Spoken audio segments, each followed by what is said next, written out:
नमस्कार जय जगन्नाथ दर्शक बंधु एसपी एस्ट्रोलॉजी ओडिशा चैनल को आप स्वागत। दर्शक बंधु आज आम आलोचना करवा जे शुक्र महाग्रहंकर गोचर विषय जो शुक्र ग्रह होउचंदी स्त्री वाहन भूषण रतिक्रिया अध्यापकत्व सुख मंत्रित्व कविता विलास वशीकरण अग्निकोण मुक्ता ब्रह्म जाति शुक्लवर्ण पाटवस्त्र व्यवहार शास्त्र संगीत आदि कारक एवं जदि आम शरीर संबंध में देखा तेज नासारंध्र वामहस्त अंडकोश गुह्य प्रदेश हृदय एवं रोग उपरे धातु पीड़ा उपदंश बीर्यहीनता बहुमूत्र गर्भरोग नाना प्रकार पुत्त रोग एवं बात कफाधिक्यर अधिकारी होउछंती बा कारक होउछंती शुक्र महाग्रह।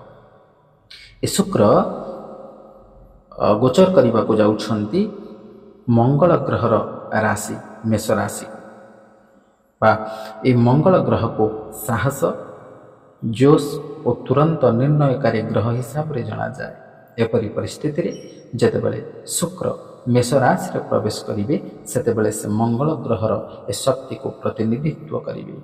हाँ दर्शक बंधु ए वैदिक ज्योतिष शास्त्र रे शुक्र ग्रह को स्त्री ग्रह रूपे ग्रहण करा जायछि।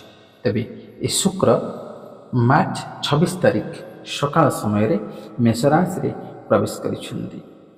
शुक्रंक एही गोचर प्रेम सौंदर्य और भोगविलासर कारक बाटे।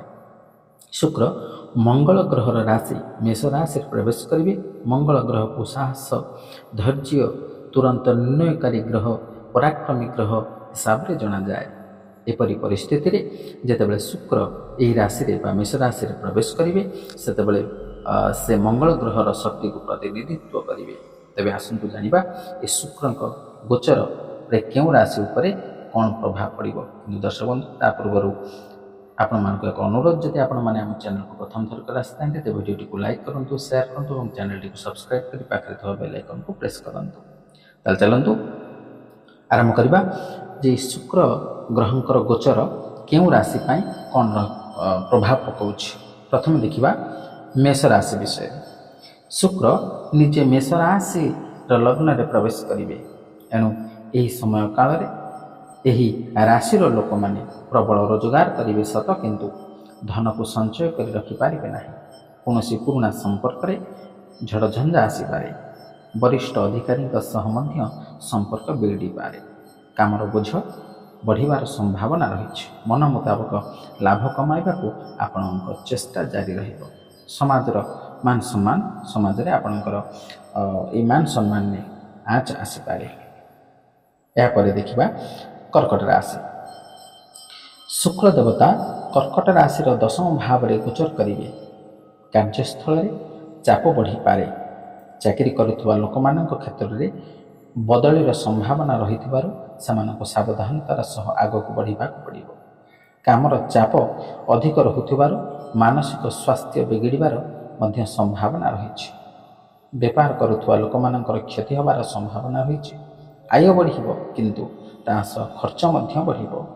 निज जीवन साथी सह तालमेलर अभाव रहिबो। जो मानकर उच्च रक्तचाप रहिछि सेमानक ए समस्या विपद रे पकाई पारे। या परे देखिबा कन्या राशि। शुक्र ए कन्या राशि अष्टम लग्न रे प्रवेश करुछन एणु मन रे थिबा कोनोसी कथा को नहीं चिंता बढ़ी पारे। जोंथि पई मन रे निराशा भाव जागृत होई पारे। व्यापार रे असावधानता आपनको एक बड़ क्षति पहुंचाई पारे। निज अहंकार जोगु एही विवाद आपनको बढ़ी पारे। निज स्वास्थ्यर उपयुक्त जत्न नियंतु। यहाँ पर आम नजर पकई नवा मकर राशि। शुक्र देवता मकर राशि चतुर्थ भाव रे गोचर करने को जाउछंती जोंथिपाई आपणक मन रे असुरक्षितर भावना जागृत होई पारे। परिवार रे समस्यार सामना करने को पड़ी पारे। प्रतिद्वंदी तरफ कड़ा टक्कर मिल पारे। व्यापार करुवा लोकंकर एक बड़ क्षति मुंडाइबार संभावना रही। एणु सतर्क रुहंतु और सुरक्षित रुहंतु। परे परे मीन राशि उपर नजर पकई नवा। ଶୁକ୍ର ଦେବତା ମୀନ ରାଶିର ଦ୍ୱିତୀୟ ଲଗ୍ନରେ ଗୋଚର କରିବାକୁ ଯାଉଛନ୍ତି। ଏହା ମଧ୍ୟରେ ଆପଣଙ୍କୁ ନୂଆ ସମସ୍ୟାର ସାମ୍ନା କରିବାକୁ ପଡ଼ିପାରେ। ମନ ମୁତାବକ ଲାଭ ନ ମିଳିବାର ଆଶଙ୍କା ରହିଛି। ଯଦି ନିଜ କର୍ମକ୍ଷେତ୍ର ବଦଳାଇବାକୁ ଚାହାନ୍ତି ତେବେ ବୁଝି ବିଚାରି ନିଜ ଫଇସଲା ନିଅନ୍ତୁ। ବ୍ୟବସାୟ ଓ ନିଜ ବ୍ୟକ୍ତିଗତ ଜୀବନରେ କ୍ଷତି ମୁଣ୍ଡାଇ ପାରନ୍ତି। ଦର୍ଶକ ବନ୍ଧୁ, ତ ଆଲୋଚନା କଲେ ଏଇ ଯେଉଁ 5ଟି ଗ୍ରହ ବା 5ଟି ରାଶିଙ୍କର ଅଶୁଭ ଫଳ ବିଷୟରେ, ଶୁକ୍ରଙ୍କର ଗୋଚର ସମୟରେ କ'ଣ ରହିବ ଏଇ 5ଟି ରାଶିଙ୍କର ଶୁଭାଶୁଭ ଫଳ।